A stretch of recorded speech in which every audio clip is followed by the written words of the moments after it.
Irritable bowel সিনড্রোমের কি কোনো permanent treatment আছে কিনা যেটা করে সে সম্পূর্ণ সুস্থ হয়ে যেতে পারে?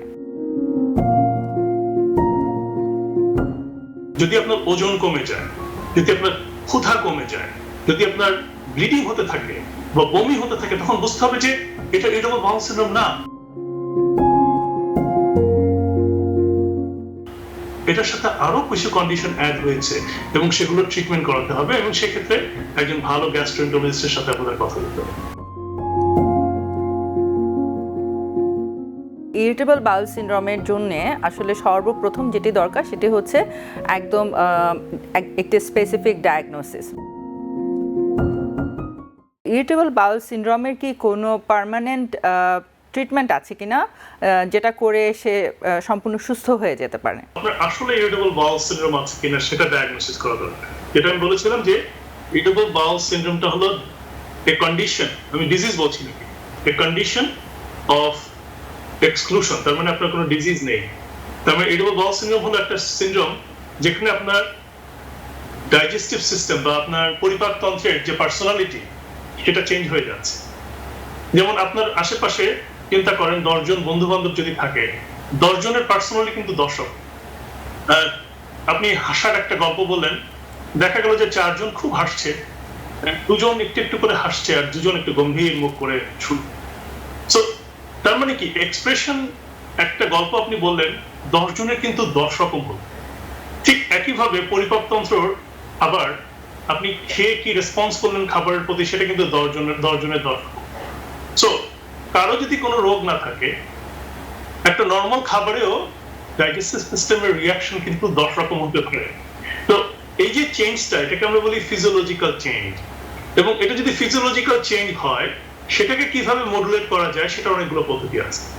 একটা হলো যে ফুড ডায়েরি, তার মানে আপনি খাবার একটা ছোট্ট পেপারে লিখে রাখবেন, আপনি কি খেলেন আজকে সকালে, দুপুরে, এবং তার পাশাপাশি লিখে রাখবেন কখন আপনার সিমটম হচ্ছে। এভাবে আপনি 1 সপ্তাহ একটা ফুড ডায়েরি করবেন এবং দেখবেন যে কোনো খাবারের সাথে, স্পেসিফিক্যালি কোনো খাবারের সাথে আপনার কোনো সিমটমের কোনো কানেকশন আছে কিনা। এবং ফুড ডায়েরি কিন্তু খুব ইফেক্টিভ। অ্যাবাউট 30 to 40% পেশেন্টের তারা বের করতে পারেন যে কোনো ফুড খেলে তাদের সিমটম হচ্ছে, তখন তারা এলিমিনেশন করতে পারেন সুস্থ ডায়েটে। সো এটা হলো নাম্বার 1 একটা জিনিস। নাম্বার 2 যেটা, সেটা হলো বোঝা উচিত যে হ্যাঁ, এটা নিয়ে আপনাকে বাঁচতে হবে। এবং যাদের ডায়রিয়ার সমস্যা আছে, ডাক্তার আপনাকে বলে দিবে যে হ্যাঁ, আপনার যদি ডায়রিয়ার প্রবলেম হয়, তাহলে আমরা আপনাকে একটা ওষুধ দিয়ে দিচ্ছি বা একটা প্রোবায়োটিক দিয়ে দিচ্ছি, যেটা আপনি খেলে আপনার এই ডায়রিয়ার সমস্যাটা কমে যাবে।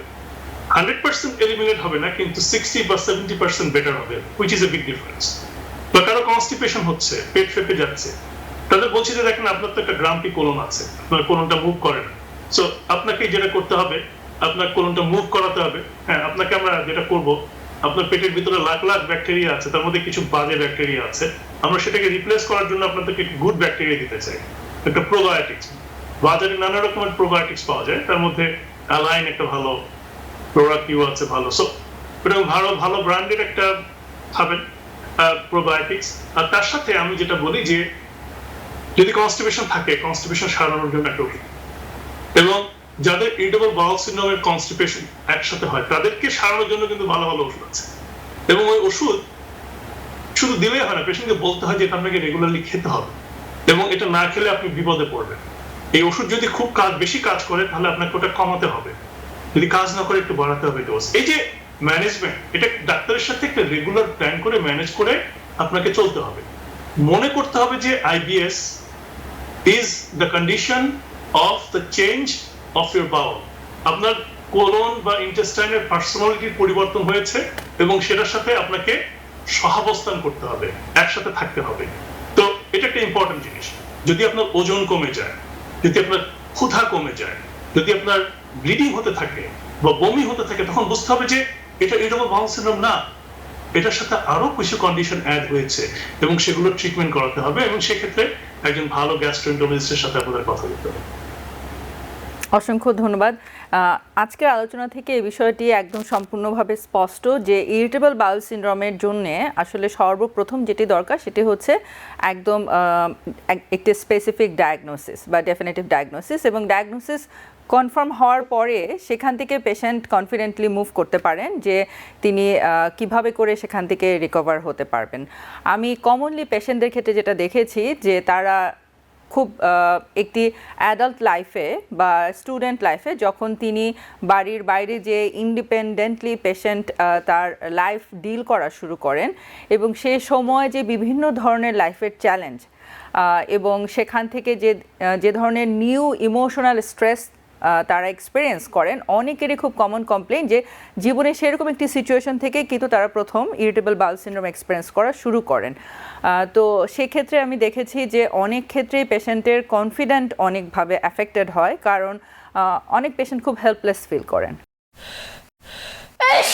Because people sneeze. Because not everyone washes their hands. Because kids touch a lot of things. Set a date to get your COVID shot and RSV if eligible. Because if you're wondering, should I get my COVID shot? Think about other people. Learn more at nj.gov/health/vaccines. New York থেকে সম্প্রচারিত TVN 24 television বিশ্বজুড়ে বাঙালির কণ্ঠস্বর।